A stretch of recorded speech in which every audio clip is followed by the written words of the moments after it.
was watching Fight Night on the biggest screen in college football. That was awesome. Actually, it's Bud Crawford. It goes, and I go. Well, we don't personally go back together, but when I was at Nebraska, obviously he's kind of the pride of Nebraska, being from Omaha. So it was cool to watch that fight. I always get excited to watch him because I remember being a freshman and watching his fight at Nebraska, not on the big screen, but yeah, no, it was pretty fun. Devin Jackson was there too, and he's from Omaha, so just cheering for Bud was awesome. I've seen him a couple times. He would walk through our facilities back in Nebraska a couple times, and he's as professional gets. The way he operates is different. So it was cool to see him go out there and physically and mentally and totally dominate that fight. So you guys have 50 newcomers. Dan at Pac-12 Media Day was kind of talking about. He's now starting to hear the veterans echo his messaging from year one to those younger players. What are some of the key things that you've been taking from Dan's messaging and passing that along to these newer guys? Yeah, no, like you said, we have a ton of new guys between freshmen and transfers, and there's a culture that we're trying to implement here that Dan, had brought to our team, and and a lot of us older guys, we have a pretty good feel of what that culture should be like. So the guys who come in that are new, who might not understand it yet, we're a pretty good, way to, being an older guy, a good way to, kind of get that culture implemented with the guys who are new. I've been playing college football for a fair share of time now. So, I've played a lot of games and had a lot of snaps. So I have some wisdom that some of the people don't have that, haven't been playing as long as I do. So, I just try to be the guy that I wish I had when I was younger. I had a lot of older teammates when I was younger, come put their arm around me, and I remember how much it affected me. So I just try to be that guy for a lot of the younger guys, and I know a lot of the older guys do the same thing. We have a team full of veterans this year, which that's kind of the best thing for a young guy to be in a room full of guys who've been around the block and know what to expect. There's a lot to be learned. So. Yeah, it's just kind of what these older guys, including myself, have kind of done as these new guys have come in. Evan came in here and said he wanted the defense to be feared this year, the feared unit. You agree with that assessment, and how do you guys get to that point? Yeah, no doubt. I mean, being feared is, it's kind of like we were talking about fighting earlier. Like, the best boxers are feared. The fight is won before they even step in the ring. Either one guy's going to be nervous about the other guy, or that's how it should be with Oregon football. Especially our defense. We're going to come at you, and we're going to come at you hard and physical, and that's just kind of what we want our brand to be.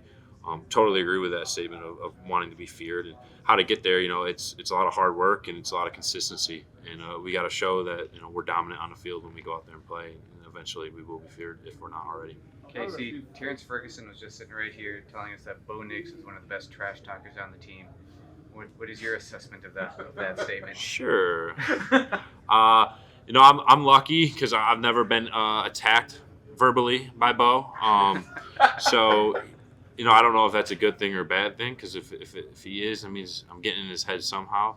But Bo's the kind of guy where I just try to keep happy, because if Bo's happy, then a lot of people are happy. So, now he might be. He's pretty sneaky. He knows some stuff that you wouldn't expect him to know.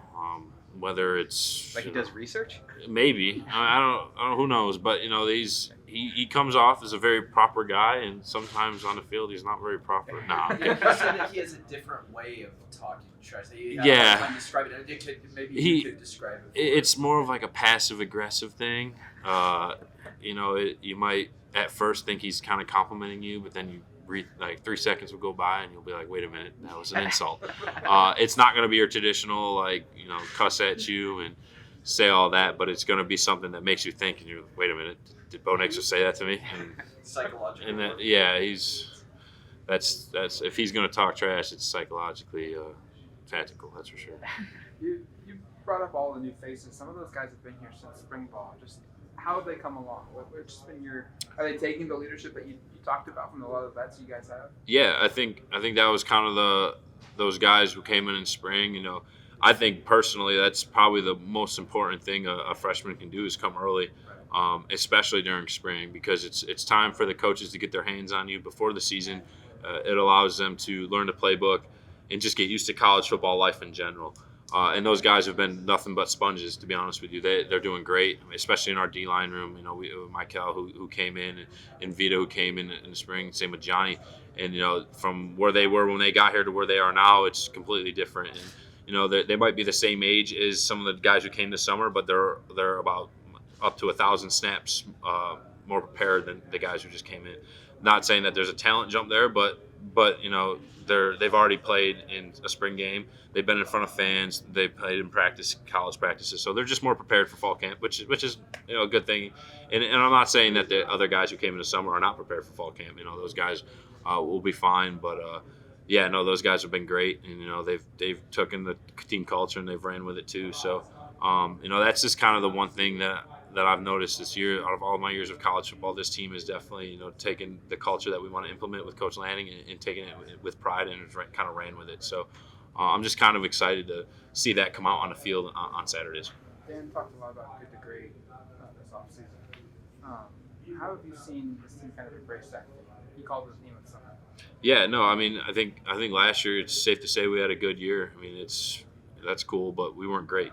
Our goals were to be in the Pac-12 championship and to be in the playoffs, and we kind of fell short of that, and that just kind of shows. A lot of people would be satisfied with going to a bowl game. Not saying that the Holiday Bowl wasn't great. It was a great time. It was fun, but we had higher expectations, and our team goals were higher than that. So to us, it was a good year, but it wasn't great. So how do we make that jump to great? That comes with little details. Looking at things we weren't necessarily the best at and becoming the best at, and just really digging into small things this summer and then into this fall camp to get us to that great, because we had the potential to do it. We had the pieces of the puzzle to be a great team, and I think that's the one thing we all notice is that we have those pieces. So we're just really focusing on those little details and trying to figure out make that jump to great. One of those things that Dan's so big on is going to the doctor and listening to the doctor get the prescription and put it to work. So, this summer for you particularly, what did the doctor tell you? Yeah, he says all the time, you got to take your medicine. There's little things. The fun thing is especially with being in college football for so long, and I've been playing under Coach Teote. There's a lot of things that I take a lot of pride in technique and stuff like that Coach Teote teaches. So it's always fun after a season to look back and see what else you can get better at with him, because he's such a great coach, and he's one of the best technical coaches I think in college football, if not football itself. I really really want to focus on pass rushing this year. That goes back to good to great. Did I have a good season last year? Yeah, it was pretty good, but it can be great. So that's just kind of the things I've been looking at, is the small things. It's different than these young guys who have never played the position in college, don't know the technique that well. For me, it's kind of the opposite. I've been playing it for a while, and then how do I have good technique but make it better? And be fine, because at the end of the day, like, you can't shy away from your technique, because we say it all the time, technique will set you free. So is there any statistical goal that showcases that you did grow in that area, or how do you kind of assess that? At the end of the day, the growth is going to have to be shown during the season. I can work on it as hard as I want in practice, and expertise that in practice I want, but at the end of the day, I got to do it in games. So right now, there's no statistical goals, but just to become better on the field overall.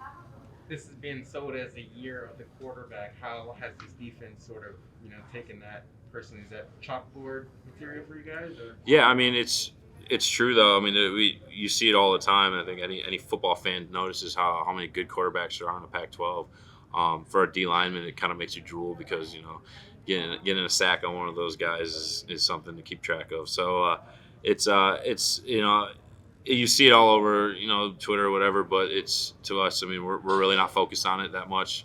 It's cool to look at it once in a while and talk about it, but for us, we're just every game is we're looking at every game within itself. We're not looking ahead to any other quarterbacks or anything like that. Obviously, a physical appearance, Evan looks a lot like Bennett, sounds a lot like Bennett, but when you watch Evan play football, what part of Evan do you see? When he first got here, Evan, I call him Bennett all the time, and his locker is literally right across from me. It's funny, that you can tell they're brothers, but they it's weird, because D linemen, they don't really know. We play with the back end, but we don't see what they do all the time, because we're in front of them, obviously, but no, just their demeanors. Both of them were great kids. Ben is, hopefully having a successful year in the NFL this year, and Evan's, already coming and making huge strides, and maybe filling a void that we needed in the back end. So I'm excited to play with him. He's already showed a lot in the spring, and I'm ready to see what he can do in the season. Thanks, Casey.